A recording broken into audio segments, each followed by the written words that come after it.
Welcome to my new little series. I haven't done these in a long time. It's called What They Should Have Taught You in School. I'm going to talk about science of sales, persuasion, closing, negotiation, all those things. Give you 7 strategies. Isn't it a weird world that the most correlated skill that you can have, actually the most causative skill you can have when we're talking about income, is sales?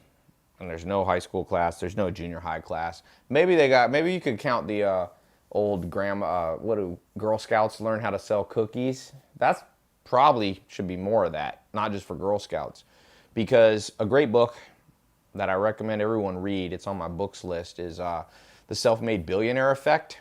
When they did an exhaustive study of billionaires and they looked at their come up, where they start, and they, by the way, only self-made billionaires.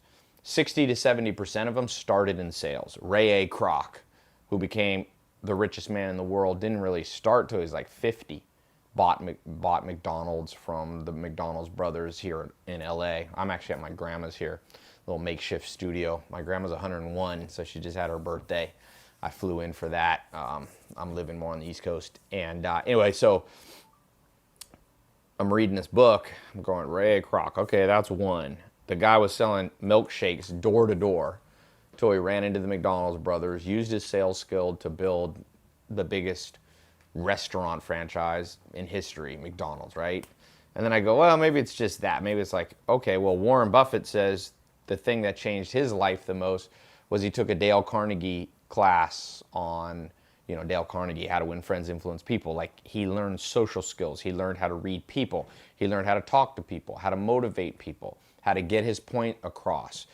And so Warren Buffett, second richest man in the world. You look at Bill Gates, the story of Bill Gates, who was 17 times richest man in the world. What did Bill Gates do? When he was 16, 17 years old, he used to get on the phone and call. And he has stories where he would lower his voice because he didn't want people to know that he was like under 18 years old. And he'd be like, oh, yes, this is William Gates. I would like to call you. And so sales. Steve Jobs. What was Steve Jobs like really good at? I mean, he was an inventor, designer, creator, sure. But what's like when you like go down and nitty gritty read the story? It's the story. They're in the garage. Wozniak's the guy doing the technical stuff, and Steve Jobs goes out and starts selling it, and a computer store places an order in the 1970s. And the next thing you know, you have the largest company in history, Apple, first $1 trillion company.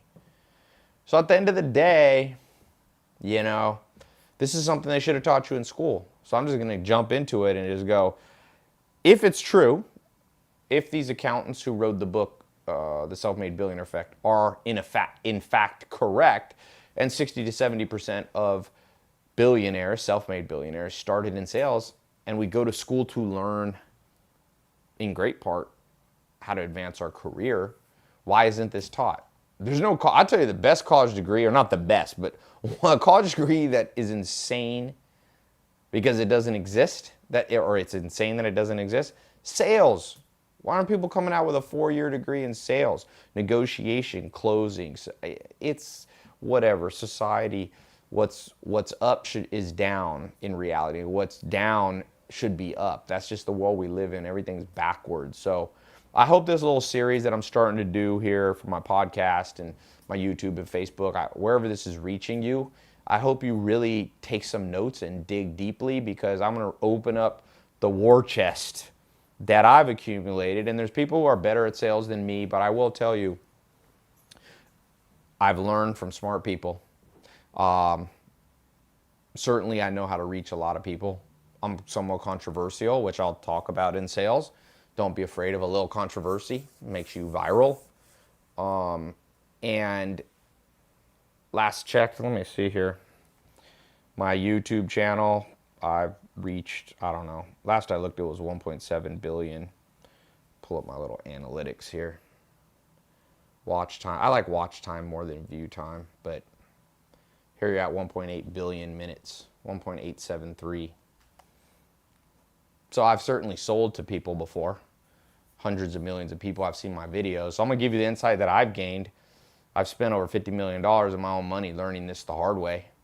And so Whether I know everything, I don't know everything. There's people, like I said, that are better, but I've been in sales for a long time. I started door-to-door sales, selling health insurance for a company called American Republic. Doesn't even exist anymore in North Carolina. And then I went on and started working for GE, which was the largest company in the world. I worked as a contractor, had my own business, wealth management company, called people, cold calling, selling hard stuff, whether it be financial products, life insurance. You know how to be good at sales and closing? Start with something hard. Life insurance, no one told me at the time that it was hard. But looking back, I'm going, wow, I had to tell people, hey, you want to spend money now so that when you die and can no longer benefit from this, somebody else gets money? But I was able to sell a lot of that and build a company with 6,000 customers in almost 50, I think all 50 states or close to 50 states. And, was it all 50? I don't know. We had 45 plus states, and most of that was on the phone. Phone sales are hard. Now I do in person. Now I've spoken on stages with 20, 30,000 people on them. So I'm not trying to brag. I just want you to know that this stuff is not being taught to you out of some textbook that a bunch of academics put together, compiled. I am going to give you some tips from my mentors and my business partners. One of my business partner, well, my main business partner and I have now sold over $1 billion online. And we've spent over $500 million, him more than me. And so I've learned from him as we work together, building companies like MentorBox. And so let's dive into it. 7 strategies, okay? How to be more persuasive. And by the way, so number one of the 7 strategies is actually understand what sales is. Number one, actually understand what sales is, because the reason I think that sales isn't taught more is because people think that sales is manipulation, it's pushiness, it's forcing people to do something they don't want to do. No, write this down. Sales in the modern world, that's why I call this the new science. It's changed over time. I can't tell you about sales in the 1400s or something. But I can tell you right now in the modern world that the average person is seeing 1 to 10,000 ads a day. People selling them something, TV, Google ads, banner ads, YouTube video ads. And so the modern version of sales is, can you get people to listen to your side of the story? That's sales. At its very core, it's getting people to actually listen to you because they are bombarded, they are tired, attention spans have dropped. We now have, the average American has a shorter attention span than a goldfish. I think goldfish are like 6 or 7 seconds, and the average American's attention span is like 5 seconds. So that's a rough place to get your point across. Maybe you're an entrepreneur. Maybe you have a new idea. Maybe, by the way, you're not a salesperson and you just have a job. Well, what if you want a promotion? What if you want to be a leader and manage a team of people? What if you want to get a promotion? You're going to have to get other people to hear your side of the story. Not everybody's going to buy. See, when you go into sales with the perspective of how do I get everybody to buy from me, you're breaking the first strategy, the first rule of the new science of sales, which is it's not to force your way on people. It's only to speak and elaborate in such a way that they get your side of the story. Remember, if you study things like narcissism, one of my mentors is one of the greatest psychologists in history, evolutionary psychologist, Dr. David Buss. I'm very lucky to have him as a mentor. I talk to him, weekly for years, and he wrote the textbooks that are used at Harvard and all these schools. He was at Harvard, now he's at University of Austin. And he wrote the book on evolutionary psychology, the textbook. And what he's taught me about narcissism is that, see, scientists, this is why you have to learn sales. If you go back to the old beginning psychologist, Sigmund Freud, let's say, Jung, these beginning people, they begin to understand that there's this part of the mind that's very deep below the surface. It's called the subconscious, and they divided it up in weird ways. You had the id, the driving force, then you had the superego, which was kind of like the voice of morality telling you what to do, and you had the ego and all this stuff, right? Forget that. That's kind of old science. But one thing we know is that humans are driven by subconscious subconscious factors. You can call them instincts. You can call them subconscious is a good way to talk about. Sigmund Freud called it the preconscious. You have the conscious, the preconscious, the subconscious, okay? Well, here's why this is important for you today. People's subconscious tells them to just take care of themselves, to narcissistically only care about themselves. What is in it for me, baby? So if you go to your boss and say you want a job or a raise, you're just causing them problems. Now they got to go get it approved. Or if you're going to somebody and you've got a business, a new product, you're selling on Amazon, you're doing real estate, you're negotiating a deal. Well, all those people care about is themselves subconsciously, even if they're good people. That's the conscious mind.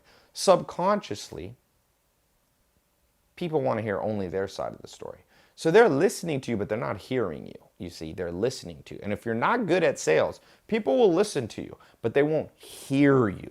You see what I'm saying? It's going in the auditory, it's going in the ear, but it's not computing in the brain. They're not going to change or not going to do something just because you're a good person. No. And that's called the theory of the mind. And when we're born, we're very selfish. Every baby is selfish. You get on an airplane with a baby, they don't care if everybody around them will be disturbed. A little baby will scream if they don't feel good. Now, by the time you're about 5 or 6, you begin to notice you're not the only person in the world. That's called the development of the theory of the mind, right? So all of a sudden, if you cry too much, other kids in class say, shut up. And you start to feel bad and you start to go, ooh, my actions affect other people. Well, the reason the first strategy is to get people to hear your side of the story is that a lot of people that you know never develop past about age 10. So yes, they started noticing other people are important around them by 5, 6, 7, 8, but people have stunted growth. And in the modern world, narcissism for sure is up. I was reading a book, The Law of Human Nature by Robert Greene, which is a psychology type book. And he says science is showing that narcissism has increased massively since, let's say, I think he said 2000 in the last 2 decades. So it's even worse than when Sigmund Freud was talking about narcissism. People now really only care about themselves. So to be good at sales, closing, persuasion, negotiation, all it starts with is speaking in such a way that they not only listen or pretend they're listening, but they hear you enough that potentially they'll change what they were doing. They'll change their routine. They'll change their buying habits. They'll stop buying from your competitor and buy from you. They'll stop selling that real estate deal to somebody they wanted. I'll tell you a story. I knew a guy who was a master at sales. He went in to buy, I don't remember all the details now, this is a while ago, but he went in and it was a real estate deal. And the property was like $1 million. And they already had somebody who was going to buy for them for $1 million. Oh, I remember this. I remember it. It's a story. It's a famous story. And so he went to them, and he didn't even have $1 million for the property. And he said, I can give you $950,000. Now, normally that's the worst sales pitch in history, right? They had $1 million for their house, and he was offering them $50,000 less. Don't hold me to the exact numbers, but something like this. But he told him a story before he made his offer. He said, this house is important to me. I just moved back to the area. I need to be near my family. My daughter has cancer, and I need to be close to family and take care of her and so on. This house is a perfect fit. It allows my family members to come and so on and so forth. And he told him a story. He wasn't even trying to sell him. Or maybe he was a master of the new science of sales. I don't know. But I will tell you, they called the buyer who was going to give him $1 million, and they said, sorry, we're selling to someone else. And the guy said, I'll give you $1.5 million. I'll give you, $1,050,000 for it, or $1.1 million. They said, sorry, we've made our decision. We're selling it to the person who's only giving us $950,000. Why? Why was that person good at selling? Because he spoke their language. He spoke in such a way that they heard deeply in their inner core, and they changed their behavior. And that's a master salesperson. Notice, he wasn't pushy. He probably didn't even expect that they would buy the house, or that they would sell the house for less than it was worth, $50,000 less. but he knew how to communicate in such a way that he touched them at their emotional core, and he ended up getting the deal. We'll always remember that. It's not always the strongest. It's not always the smartest. This is the famous quote about Charles Darwin. There was a professor, Meganson, who said, if you want to understand what Darwin said, it's not the smartest, it's not the strongest that survive. It's the most adaptable to the environment in which they find themselves. So, strategy number 2, I gave you number 1. Number 2 is sales equals adaption. Great sales equals amazing adaption skills. Now, this is very counter what people tell you, okay? Because a lot of sales, for example, when I started out in sales, you get a script. And they're like, don't, just say the script. And I understand, I have salespeople, and sometimes I tell them, stick to the script. But I tell them that's when you're a white belt. When you become a black belt working for me, there is no script. You are the adaptable person. It's like Bruce Lee said. He said, water fills the shape of the cup. If it's a little teacup, the water just fills there. If it's a tall, thin cup, like a champagne, it fills the whole thing. He said, be like water, my friend. And so to be great at sales, that must be the approach. And that's why I don't like most of the sales systems out there. I've tried them. If they worked, I'd do them. But what's allowed me to reach, arguably as many people as almost anybody in history with sales messages through social media and through the videos and internet is that I've always believed in this adaptability phrase. So I'll give you an example. When I first started out in sales, there was a guy, one of the first people I ever traded, his name was Justin Steinbeck. He lived in Raleigh, North Carolina. I was building a little sales team for one of my companies. And he had his way of getting his point across in persuasion and closing deals. He was from the South. He was very kind of soft-spoken. He was polite. He wasn't pushy. So we were doing a big financial deal, six-figure deal plus. He might make $50,000 commission from this deal.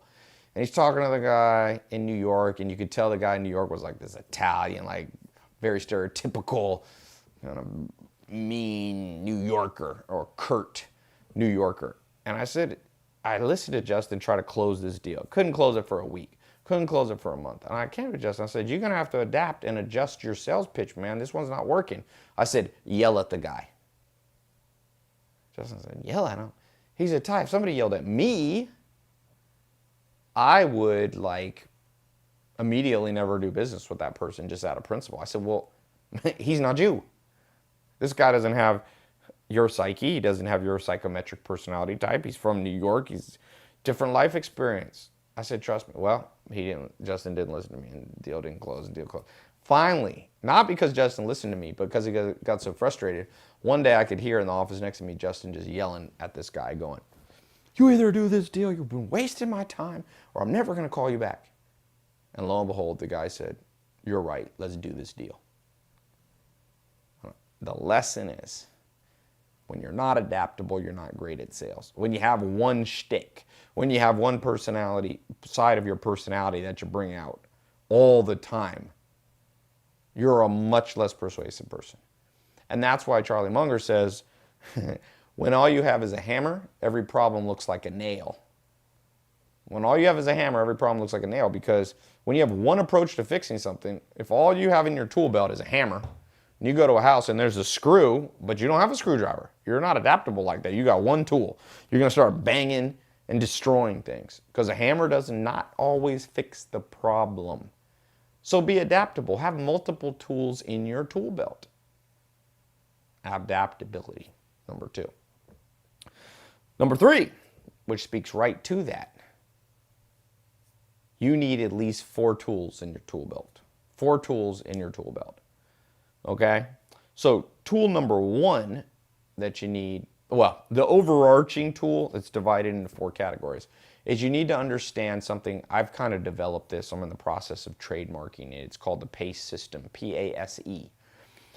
So going back to the beginning, number 1, number 2, and now we're here at number 3.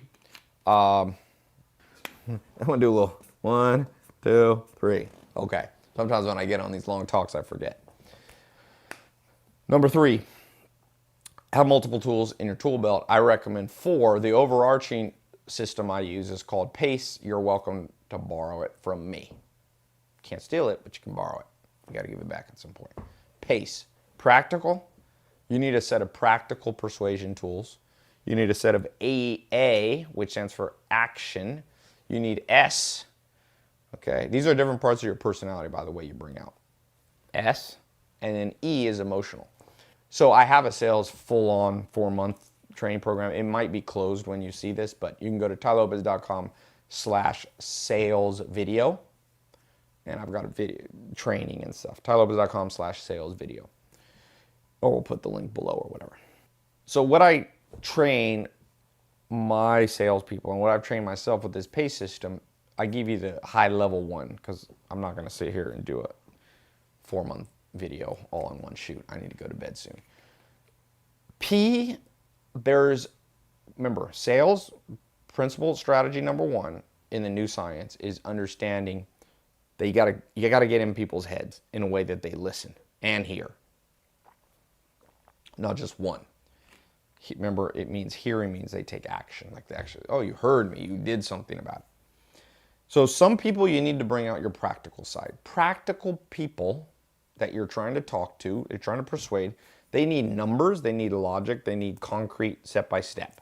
So if I'm selling to a P, so if I'm adaptable, we'll talk about this later, that you have to learn how to read people, but the sales thing is a big conversation. I'm gonna get as much as I can in here. But when you read a person and you discover and establish that they're a P, they're a practical type, that's their dominant energy, then I'm gonna come in with a lot of logic and numbers. I'm gonna be like, listen, the reason you wanna buy this from me is because it's got 17 features and my competitor only has 3. Because, it's 44% less expensive than the nearest competitor. Because you're gonna get these 18 different blankety blank widgets. So when you sell to practical people, you sell very down to earth. I speak slower. Practical people don't really like to be rushed. They need time to compute and logically process the numbers. So that's P. Then you have the A's. A stands for action. This is like the guy that I told Justin to yell at. Action, they're ready to go. You can be a little more aggressive with them. You can be a little more mean. They're kind of like, gung-ho. If you've seen the movie Wolf of Wall Street, the scene where Matt McConaughey's like doing like the whole like doing that. That's kind of an A person, is like revving themselves up. So when I'm speaking to an A, I gotta speak in their language. So I adapt and I bring out the A side of my personality. By the way, you have all 4 of these personality types. You don't have to fake it. You just have to be good at bringing out. That's what Bruce Lee meant by water. The water isn't faking it to change forms. It's just expressing its true essence in a different form. But it's all genuine. You don't see water. I mean, if I take this water and I pour it in a pan and it goes wide, I don't go, oh, that water is manipulating the situation and not showing its true self. No, it's water takes the shape of the vessel. So I'm not asking you, or when I do sales, I'm not asking you or my salespeople to be disingenuous, because we've all been around a salesperson who's like cheesy and fake. That doesn't work. But there's a part of me that's P, practical. So when I speak to a P person, I bring out that practical side of me that likes to know what's going on in a nice, orderly fashion, numbers way. There's a part of me that's A. So when I speak to an A, I'm like, yo, get with the program. This is the best thing out there. Come on, you're gonna procrastinate all day. I'm a little more aggressive, not too aggressive, but my words are a little more aggressive, okay? Then you have an S. An S is social. S's are jolly people. In general, an S is jolly, nice. They're more concerned about building a relationship with you than buying from you. In fact, the biggest mistake you make with an S is trying to be a P. You get all the numbers and why you should buy from us. They really just want to play golf with you. They really just want to have a drink with you. They probably would have bought from you. They probably would have been persuaded. But they need to like you as a friend. The way their brain works and the deep subconscious wiring of their mind that they don't even understand, that there's a psychometric trait. By the way, if you're wondering, is there science to the PACE system? Absolutely. The most recognized by the academic world accurate test. Used to be the big five. It used to be Myers-Briggs a long time ago.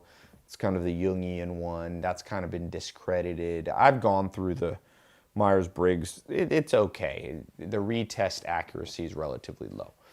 Then they developed something called the Big Five, which was considered the standard way of understanding people's personalities.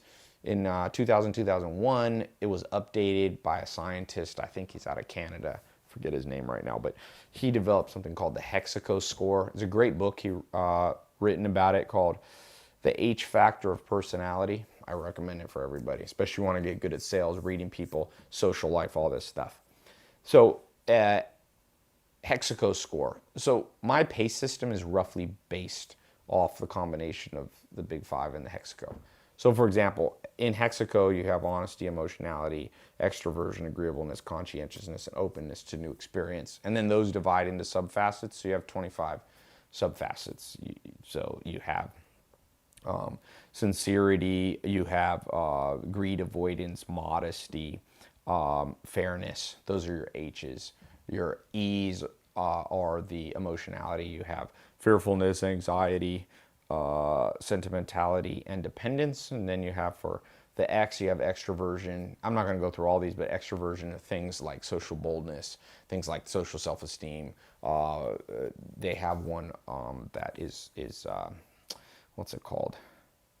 It's like your energy level. I forget the name right now. I'll remember in a second. But the PACE system is more built around the extroversion, but also it's built around the facets like conscientiousness.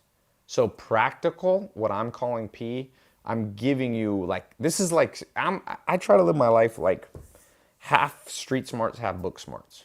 My grandma is more from like a book smart family.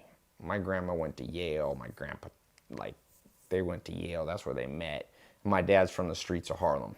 So all the stuff that I teach is kind of like my life experience, what I inherited, maybe, which is half and half. So for those of you who are more P's, who might be doubting, does Ty know what he's talking about? Is he just making up a PACE system? No, I can talk to you about this for a long time. I tested 300,000 people last year myself, more than any psychologist in history. So or more than any psychologist last year. I did, because I got the internet. I can reach a lot of people.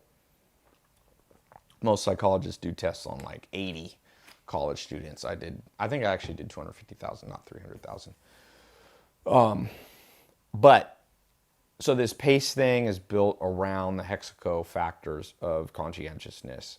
The A, the action, is basically around the social boldness and things like that. There's other ones like extroversion, narcissism, somewhat A's or more. But S is built around the agreeableness factors in Hexaco. So S is a social person. They're like, these are people that have high agreeableness, okay? Agreeableness is composed of things like flexibility, forgiveness, so like low stubbornness. Like a social person in the way I understand it and use in sales, it's kind of like that person that's just like, yo, you want to go have a drink? They're like, yeah. And they come off a little flaky. And when you do sales, they're the ones who don't want to make you feel bad. So say, yeah, I'll buy from you. And then they kind of stop answering your texts. That's how you know you're dealing with an S, because they're more about the social life. So they didn't want to. An A will be blunt with you. A P will be real blunt with you. They'll go, I don't want this. I calculated my pros and cons Excel spreadsheet, and this does not work for me. Okay, and then lastly, you have E's for that's emotional, and that, of course, correlates with the Hexaco emotionality, which is anxiety. It's primarily one we can use as anxiety. We live in a very anxious culture, society. Anxiety is probably at an all-time high because we have urban living. That's one. We have low social dependence, familial dependence. I used to live with the Amish for 2 years. All the Amish live near their parents. It lowers your anxiety to be around people you know. We now migrate to places that we don't know anybody. Our social circle's disrupted and so on. We also live in a much more complex society with a lot of the natural, quote unquote, social mores and constructs pulled out from under our feet. Things like, for example, the Amish are like how people used to be. As you grew old, you didn't go in a nursing home. your kids took care of you. Well, that's gone in modern society. Now you grow old, they dump you in a retirement home. That happens all the time.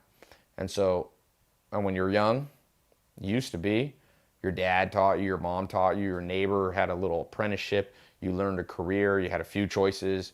Now it's like, go to college, get 1.2 trillion in college debt. That's the current U.S. debt. And then we throw you into the world with a million options. You haven't really been trained for it. And now you have debt and anxiety goes up. So emotional people, I think, are on the rise. And you have to deal with them very specifically, because the E-type people are, how do I say, they're very sensitive. They're relatively thin-skinned. They're a little flighty. You can lose the deal if you're trying to sell to them, because they like, you trigger their anxiety. Don't trigger their anxiety. Okay? Now, let's keep moving, because we've got still a lot to cover. Number 4, learn to read people. Learn to read people. Now, I've kind of touched on this in number 3, but number 3, the strategy I was giving you is more, you need to adapt between the 4. PASE. But now for strategy number 4, you got to know how to read them. And this, I could shoot a 38-hour video. There's things from body language, tonality, but I'm just going to give you one strategy, which I find to be the simplest to start with. It's like a lexicographical, I believe that's the word. It's word-based, vocabulary-based, okay? What I mean by that is people give clues in their language. In fact, there's a whole set of scientists that all they do is study language. One of my mentors is Jonah Berger, who I think he teaches at Wharton now. He went to Wharton. He wrote a book called Contagious, which is a really good book. I recommend you read, by the way. I was just on the phone. I do mentor calls. I pay for mentors, by the way. I spend anywhere from $50,000 to $200,000 a month on being trained by smart people, whether traveling to them, putting them on retainer, or whatever. So a lot of the stuff I'm teaching you, I'm giving you for free. It costs me a lot of money to learn. It's just talking to Jonah Berger, and he just did this huge multi-year study specifically around things like customer support and even sales, about language, how language matters, or choice of language. But I'm going to go a little further. You can listen to people's language and their choice of words and learn a lot about whether they're a P, an S, an A, an S, or an E. For example, it's pretty simple. When you're trying to sell something or close a deal to an E, they bring up the word fear a lot, or some derivative of that word. So they might say like, well, I want to sell this house to you, but, I'm just worried I'm not going to be able to, I'm worried about what the taxes are going to be. I just was doing a deal actually with a guy. I've been buying up I buy raw land, either put it in agriculture or I develop it. So I buy a lot of land that's in the path of development, or good agricultural land. I own some food brands. And so I was closing a deal with a guy. It wasn't a big deal. It was like $500,000 deal.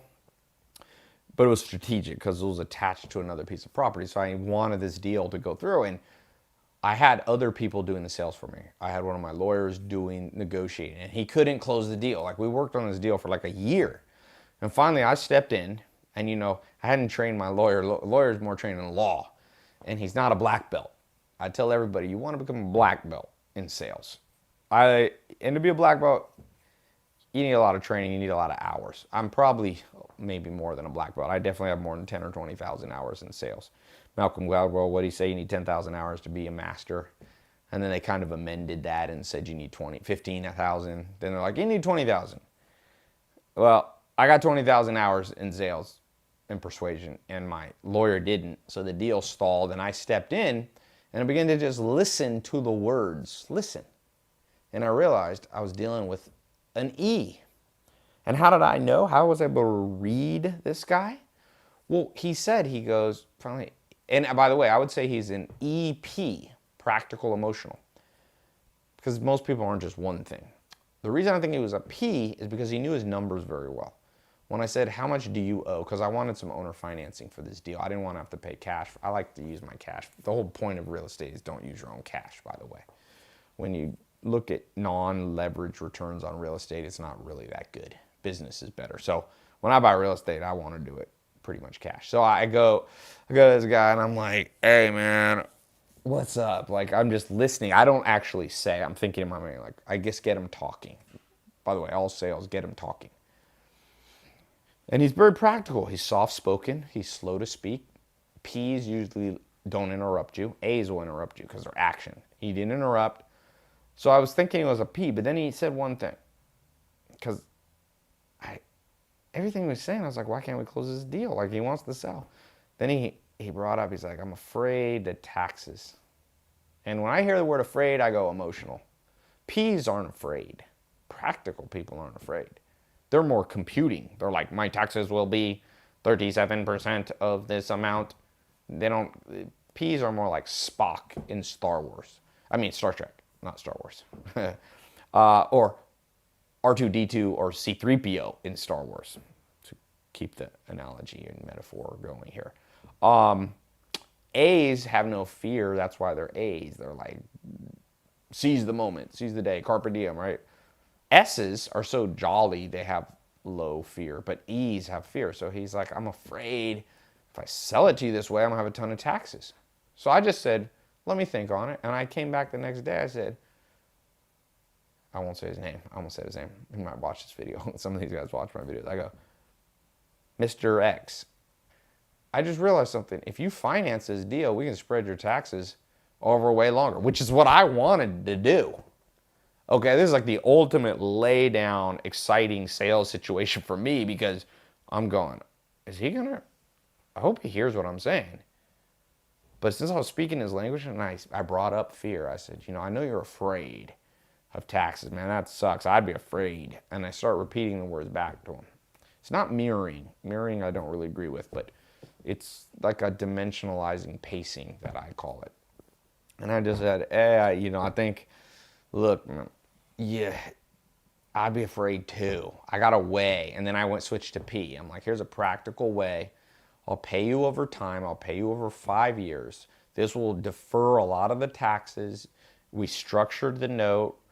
You don't have anything to fear. And he said yes, like literally within 5 minutes of me saying that. And the deal closed. I closed it when my lawyer couldn't close in a year or something. Other people had worked on this guy too. This property had been sitting there, I think, for sale 6 years. And because I understood how to read people and how to adapt, and I understood how to get people to hear him, I didn't manipulate him at all. He was excited. It's the ultimate sales situation where they're like more excited than you are. And deal's done. I signed that deal. I actually posted it, I think, on my social media, the HUD form. Closed the deal. It's a beautiful piece of land with a lot of potential.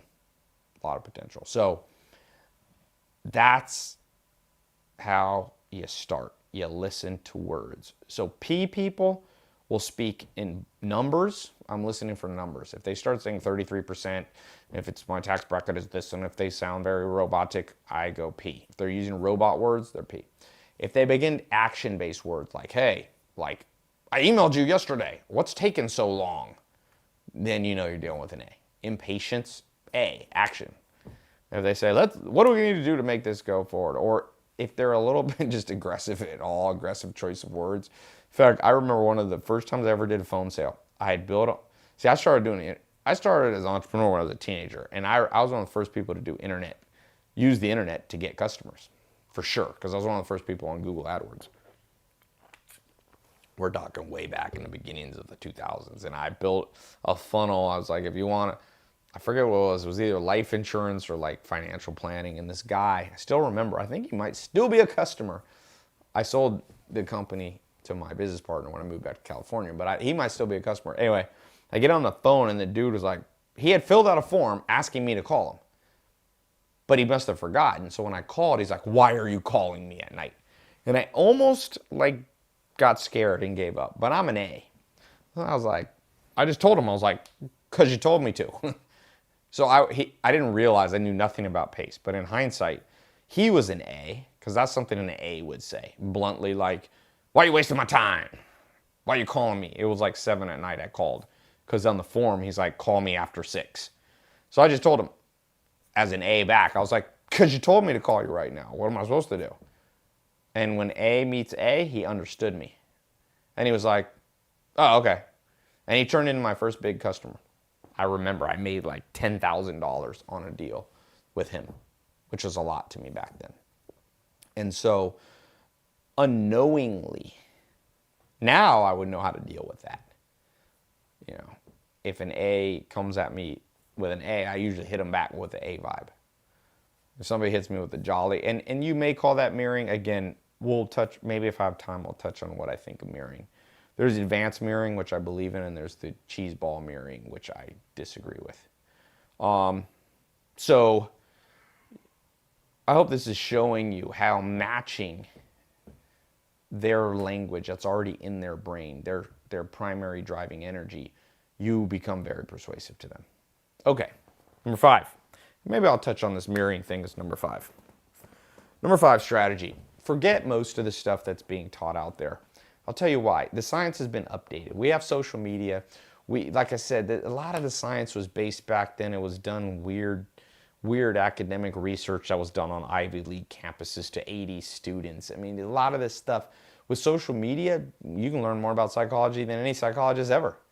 I post a picture, get 100,000 likes on Instagram. I post another picture, it gets 50,000. Well, psychology is like one's more appealing than the other. And I delve deeply into it, look through the 32 cognitive biases, blah, blah, blah, all this stuff. So let's talk about what I think is flawed in a lot of what you're going to read in certain sales books and strategies. One of them is mirroring. So there's cheesy mirroring, which I don't believe in, and there's advanced mirroring, which does work.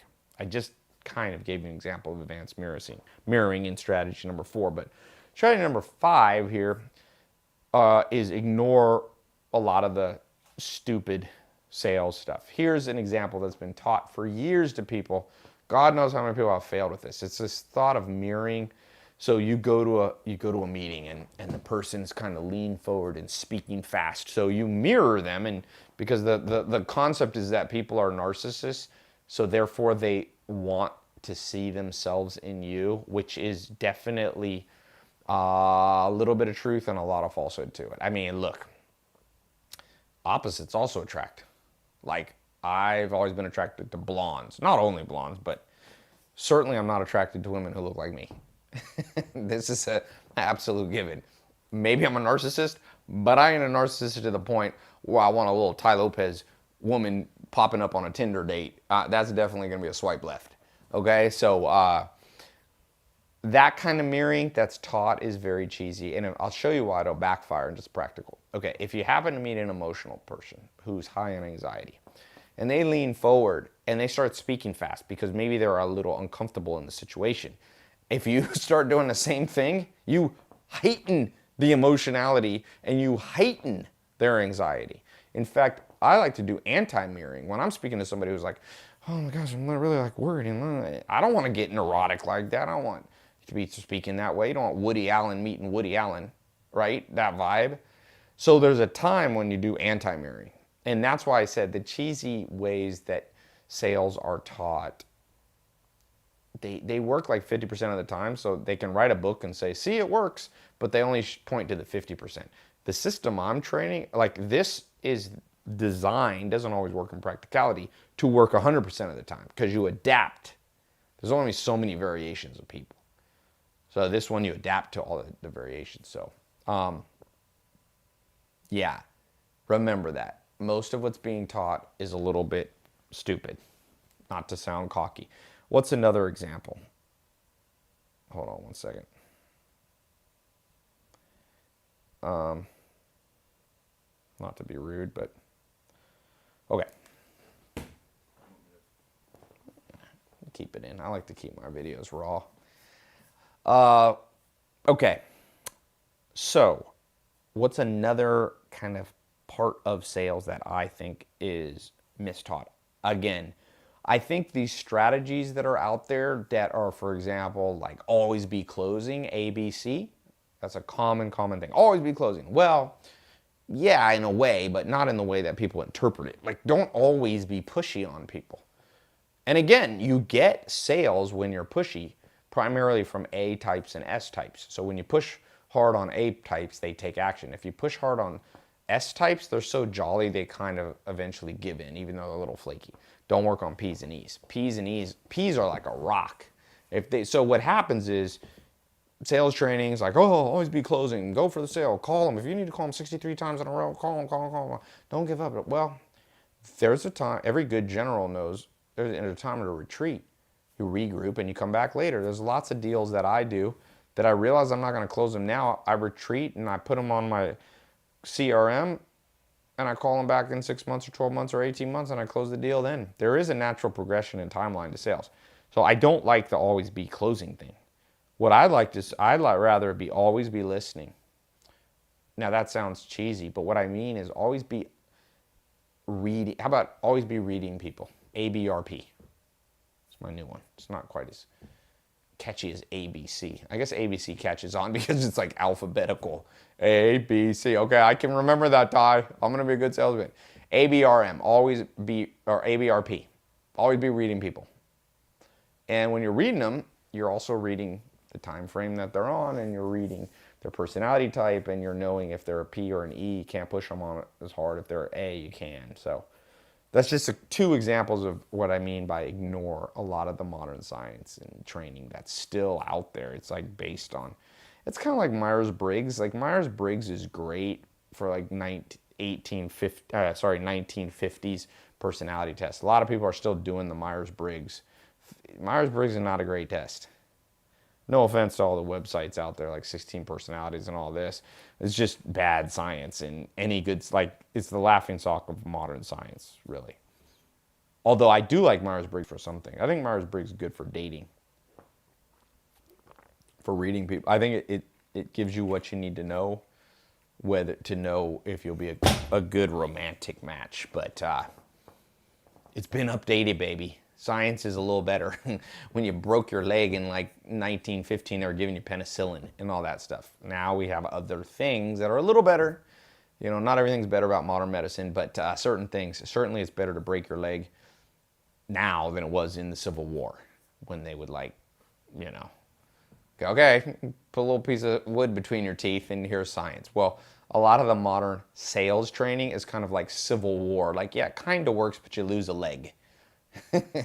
Minor point. Like, you kind of lose, but you lose a couple $1 million deals. Yes, you do get one big deal, but you lose 93 other deals. If you don't mind that, everything's jolly in the new system. Okay, we're on number 6, 2 to go. By the way, if you, not to be pushy here, but I'm going to put a link, if you're watching this on video, you can go to tailopez.com/salesvideo. And again, depending on when you're watching this video, I have a program, a black belt. It's called Sales Mastery Black Belt. It's probably closed. I only open it a few times. You can go on the wait list. It's a paid program. We also sometimes will open up a crash course. Again, not trying to push you. Honestly, I shot this video just because a lot of people go, Tai, back a long time ago, you used to do these free videos where I could just listen to them. They were long and podcasts. And can you do that again where you're not like, you're just sitting in front of the camera talking? So, but I'll throw in a little, I guess, right? Even the Super Bowl is allowed to have a little commercial break, right? So sue the Super Bowl before you get mad at me. All right, what's number 6? What do you need to know in the new science of sales? Strategy number 6 is, survey says, learn to use the internet. New science of sales, I still see people forgetting to use this thing called the internet.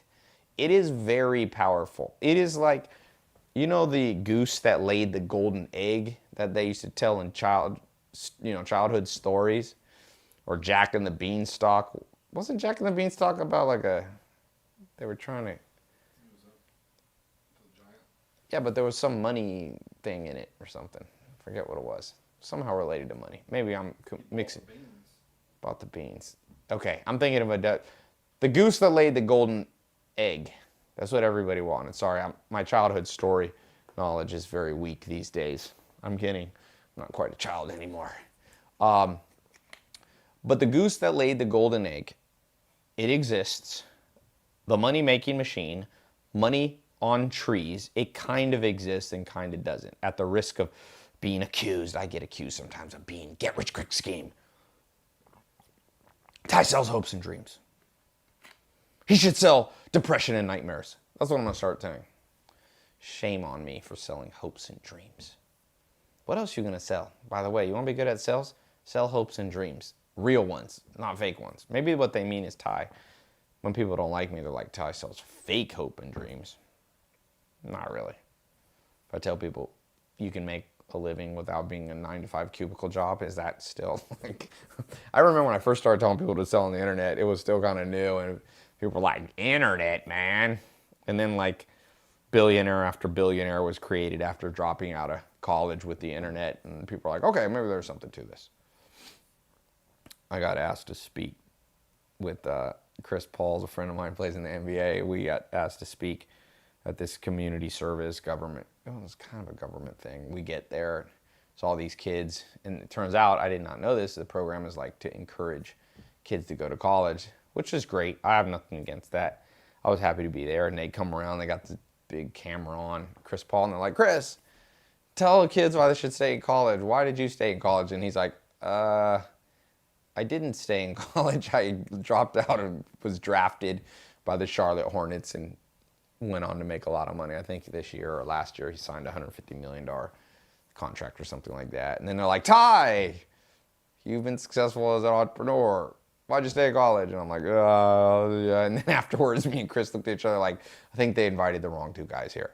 But anyway, going back to whatever I was talking about, hopes and dreams. What was I saying? Meandering like I do sometimes. We want to rewind my brain. Going back 5, going back 6. Number 6 was... Golden egg. Thank you. Thank you, Zach. Zach has a great memory, actually. He is the Rain Man of my friends. Definitely. How many jelly beans did you drop? Or whatever it was, Tic Tacs that he dropped. Remember that in Rain Man? Toothpicks. 425, learn to use the internet to sell. It becomes an extension. It works when you're sleeping. There is nothing that sells better than the internet. If you don't believe me, ask Facebook.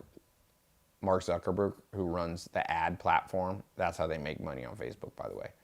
Google, ask Google. Largest part of Google revenue is from ads. People are like, Tai, everything should be free like Google. I'm like, are you stupid? Or just ignorant? Or both? Combined. Stignorant. Stupid/ignorant. Nothing's free in this world, by the way. But the internet is as close as you're going to get to a money-making machine for your sales. So build a funnel to generate leads. That's what I started doing back in 2002. It worked when I was in the nightclub business. I used the internet and email marketing to continue to drive new people to the clubs and the nightlife events that I ran. And I've had thousands of people show up to the point where my biggest problem was the fire marshal shutting things down. I see nightclubs and they're just like, I go to Vegas, these massive nightclubs. They don't even collect people's email address. If I own one of those clubs, I go, we got a faster line, short line, and a fast line. We got 3 lines. VIP line for the people who buy tables. You buy a $50,000 table in Vegas, you get in without waiting. Then we got the second line, which is like the preferred VIP line. That's just people on our email list or our text list. You double opt in. We send you, add your email. Here's an iPad. You fill it out. I used to do something similar to this. And then the third line's for everybody too stupid to join the email list. They got to wait in a long-ass line. Well, guess what? They would be collecting hundreds of thousands of emails. Then once a month, they could go, if you're in Vegas, we're doing a special thing here. But no, people are still trying to do old school sales. There's people with Rolodexes, or there are people even using CRMs. They're not properly using their email list. They're not properly understanding how to create a lead generation funnel. They're not using social media. By the way, social media is extensions of internet. I got millions of followers because It's like a very long, large sales funnel. If I get 100 million people to watch my stuff, the top of my sales funnel is automated, and it's not in the 7 figures. It's not in the 8 figures. It's in the 9+ figures. That's a lot. And therefore, whenever I need to sell something, when you start with the top of the funnel wide, you make a lot of money, even if only a small percentage of people buy. And so you got to master the internet and the digital age. If you're still 100% reliant on, and a lot of salespeople think they're up to date. They're like, look, Ty, I'm on, Infusionsoft, or look, Ty, I'm on Salesforce. And I'm like, woo, you figured out a CRM? We were using CRMs in '02. Okay, '02. That's not up to date. It's like you're almost 2 decades away from that. What is even more cutting edge? SMS marketing. There's chat bots.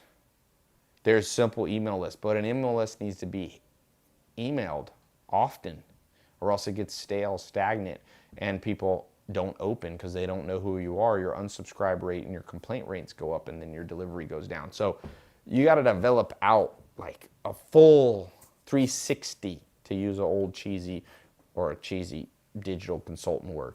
Go 360, man. Like, you got your social media, you got your phone sales, you might even still be sending out letters, you have your email list, you have your SMS, boom, boom, boom, you have your video marketing, you have your Instagram, your Facebook. Get 360 on this thing. Trust me, I can tell you, people accuse me of whatever they want. People love me, people don't always love me. But nobody says this dude doesn't know how to reach people. And nobody says Ty doesn't have a 360 funnel. You know you're in trouble when I'm starting to talk in the third person, by the way. So I don't like to say Ty. It's a very weird way. By the way, reading people, narcissists often speak in the third world. I have a Stalin book for some reason behind me somewhere. And Stalin, we put it at the bottom. There it is. Right there. Oops. It's very confusing it's right there.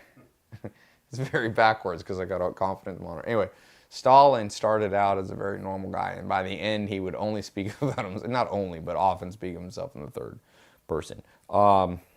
Stalin was an A, by the way. I would guess he was an A. A little too action-oriented. A little too aggressive.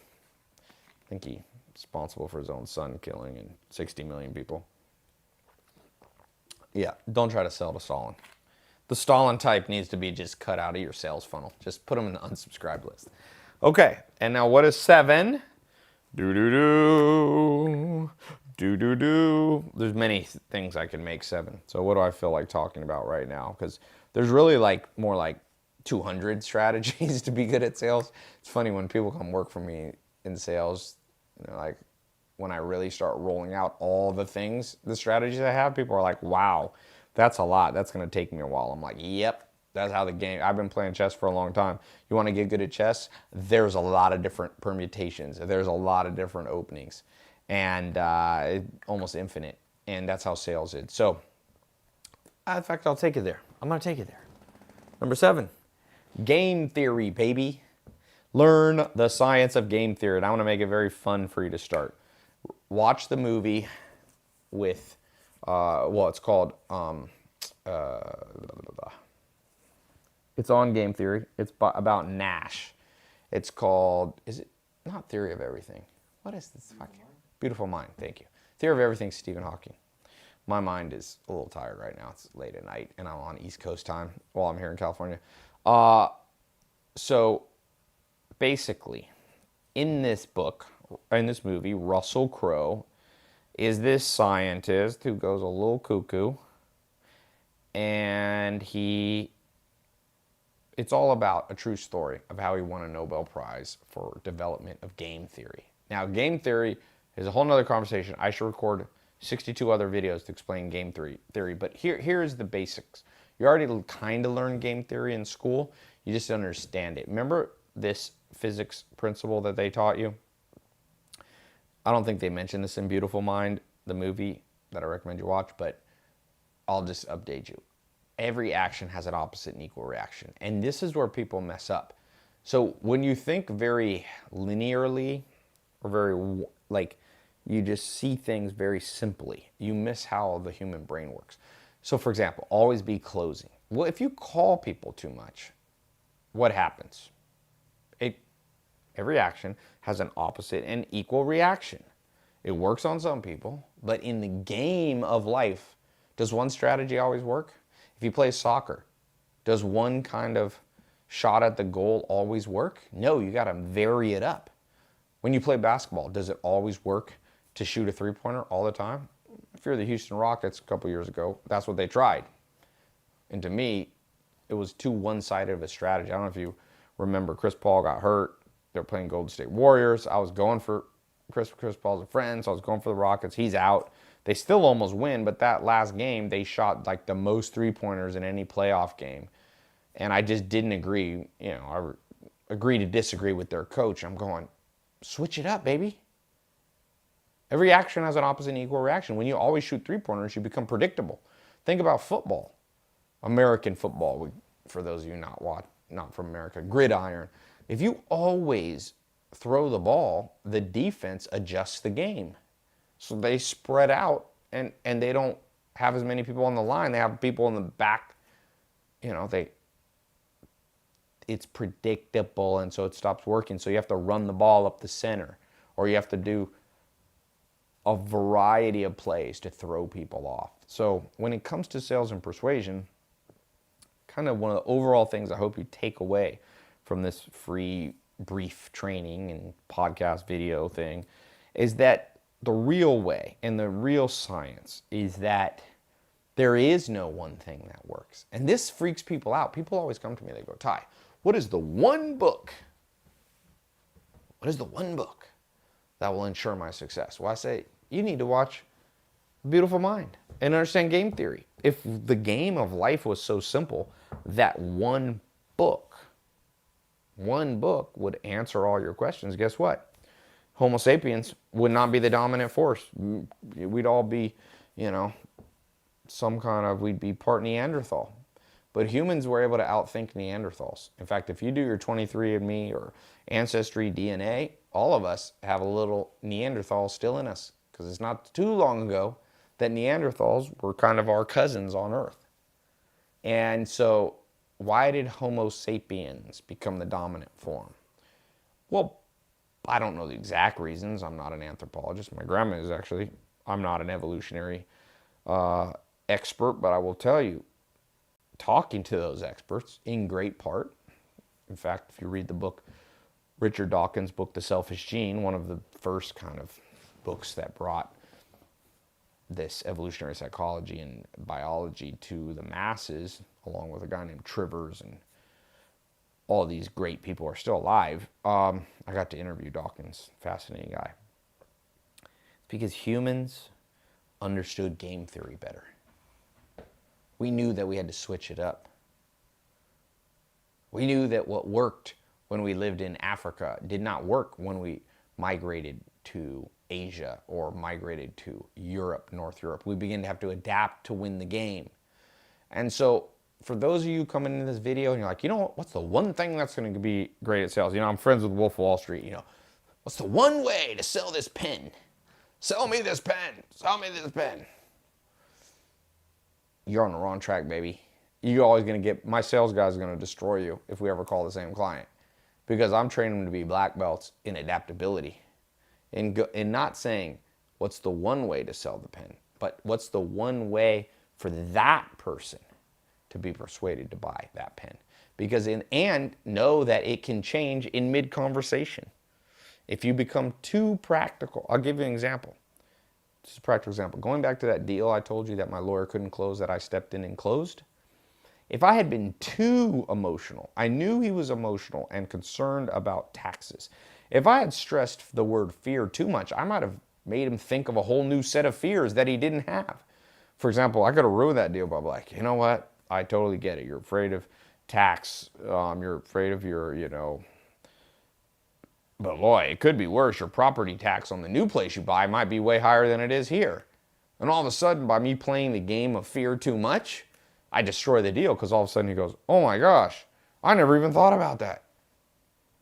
I'm looking, because he was looking to move to another state. Let me call and let me talk to my attorney in the other state and be like, are my taxes going to go up? Maybe I should just stay where I am. Maybe I should just take this place off the market. So when you become too one-sided, when you only have one hammer and you're always using that tool over and over, all of a sudden it begins to backfire on you. When you're playing soccer and you always come on the right-hand side, when you're playing football and you always throw Hail Marys, when you're playing basketball and you always post up the same person and throw it in the right low post, all of a sudden the defense begins to adapt and it doesn't work anymore. So always remember, nothing works all the time. Be like water. Be like water, and you will have tremendous success in persuasion, sales, closing, and negotiation. Okay? I hope that's been helpful. Now, they say that you get about 50% more retention in memory. Write a comment below. What is the number one thing you took away from this? What stuck out to you? It can also be something you disagree with. I am an A. I'm not afraid of a little controversy. What's something you really took away that you agree with, or something you really don't agree with? Leave a comment. I'll look through these and reply. And yeah, by the way, like I said, I've got a 4-month certification training program. And I also have, that'll get you a black belt. Not a real black belt, by the way, if you didn't know. But it's my it's my sales mastery black belt. It's a 4-month program, step by step. If you're watching this on video, go to tailopez.com/sales video. It may be closed because we close it often. So just go on the waiting list, or if there is the crash course available, you can take the shorter 10-day crash course and just wait until we open up the full course. I don't like to give all my ninja skills away, but I don't give them all in the black belt even. I have a red belt, which is the grandmaster. I do jiu-jitsu, so I use those belts. But I can get you to black belt in a pretty powerful way. I've seen this work. I've trained a lot of people. I've done a lot of sales. And yeah, training in that new science of sales. So I hope this has been helpful. Whether you get in the paid programs or you just watch this free one, I hope you get some value from it. And yeah, leave me a follow if you're watching on YouTube or Facebook or IG, or if you're on my podcast, if you wouldn't mind, leave me a little review. Leave an honest one. You can just be like, what was the one that Borat did in that thing? Akya or Nish Nish? That was maybe Bruno in one of the ones. He tells, anyway, I'm not going to go into that. Yeah, leave me a review. Tell me if it's any good. Tell me if I seem to know a little bit that could help you, bring you value, or the inverse. All right? So welcome to the series, by the way. Be watching. I'm going to try to do them a couple times a month. What they should have taught us in school. The new science of sales. The 7 strategies. Good night.